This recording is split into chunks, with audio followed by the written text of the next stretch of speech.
Hi everybody, Jacob Reed here from ReviewEcon.com. Today we're going to be talking about long run costs. If after watching this video you still need a little more help, head over to ReviewEcon.com and pick up the Total Review booklet. It has everything you need to know to ace your microeconomics or macroeconomics exam. Let's get into the content. Now first we need to remind ourselves about the difference between the long run and the short run. In the short run, we are going to have at least one input that is variable. In the short run, we can change the amount of labor or electricity or raw materials that are used in the production, and changing those inputs will affect the rate of production for a firm. We're going to have fixed amounts of physical capital, but by increasing the number of workers in a factory, we can increase the rate of production. But the capacity of production will remain fixed in the short run. On the other hand, in the long run, all inputs are going to be variable. Not only can we change the rate of production in the long run, but we can also change the capacity of production in the long run. We're talking about increasing or decreasing the maximum amount of production that a firm can produce. So not only can we change the amount of workers that a firm hires, but we can also change the amount of physical capital that a firm has at its disposal. And increasing the amount of physical capital increases the capacity of production for a firm.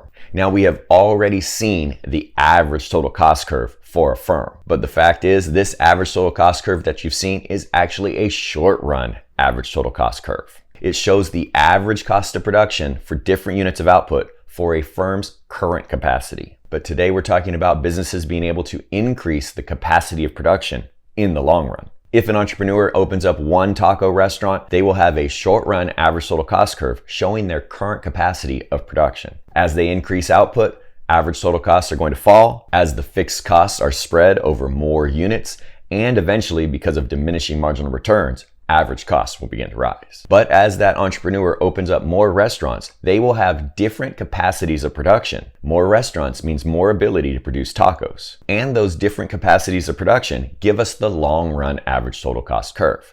Let me show you what that looks like on the graph. Here we have that taco restaurant's short run average total cost curve. As they open up more restaurants, they have new short run average costs. And as that business grows, they will have different capacities of production in the short run. All of these short run average total cost curves can be connected at their minimum points, and that gives us a long run average total cost curve. This long run average total cost curve shows us the minimum cost of production of different capacities. The restaurant owner moves from owning one taco restaurant to a taco restaurant empire.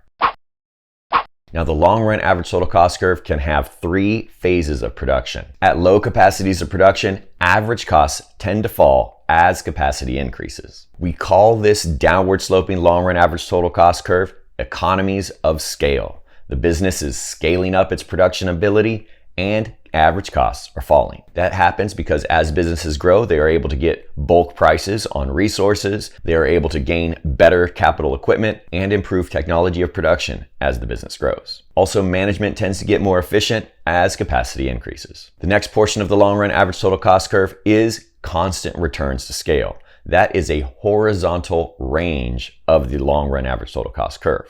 In this phase, increasing capacity means we will have constant long run costs. Now, when it comes to the horizontal portion of the long run average total cost curve, we can find the minimum efficient scale.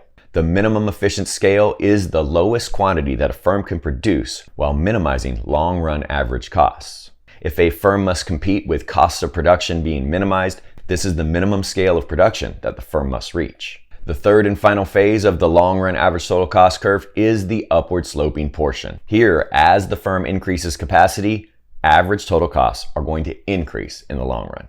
We call that portion diseconomies of scale. The increasing average costs are caused by communication breakdowns between managers and employees, as well as bureaucracy inefficiencies. Essentially, the business has grown too large for management to keep the business efficient.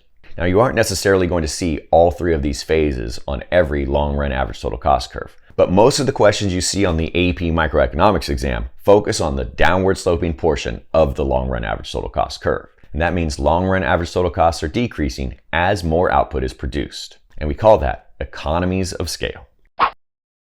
Finally, we're going to talk about returns to scale. Returns to scale is essentially the math behind the shape of the long run average total cost curve. Here we're comparing the changes in all inputs versus changes in outputs. First, let's look at increasing returns to scale. Here we have a long run production function for a firm. If we assume they currently have 1 unit of capital and 2 units of labor being used in production, they will have 12 units of output. If this firm doubles all inputs, now they have 2 units of capital and 4 units of labor, they now have 36 units of output. Since we doubled all of the inputs and got more than double of the output, we are increasing our returns for our inputs as the company scales up production. Over on that long run average total cost curve, this is the downward sloping portion. Because we're getting more output for our inputs, average costs are falling. We could also see constant returns to scale. Here we have another long run production function for a firm. At 2 units of physical capital and 2 units of labor, they have 26 units of output. If we double all of those inputs to 4 units of capital and 4 units of labor, we now have 52 units of output. Doubling all the inputs this time gave us exactly double the output. We have scaled up our production of inputs and gotten the same return on the outputs. Over on the graph, we see that as the constant returns portion of the long run average total cost curve. Average costs are constant in this range. Finally, we could see decreasing returns to scale. Here we have another long run production function. If this firm uses 4 units of capital and 2 units of labor, they will produce 38 units of output.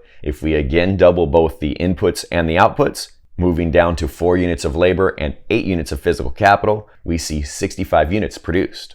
This time doubling all the inputs gave us less than double the output. Scaling up production has decreased our rate of return for those inputs. Over on that long run average total cost curve, we see that as the upward sloping portion, and we call that diseconomies of scale.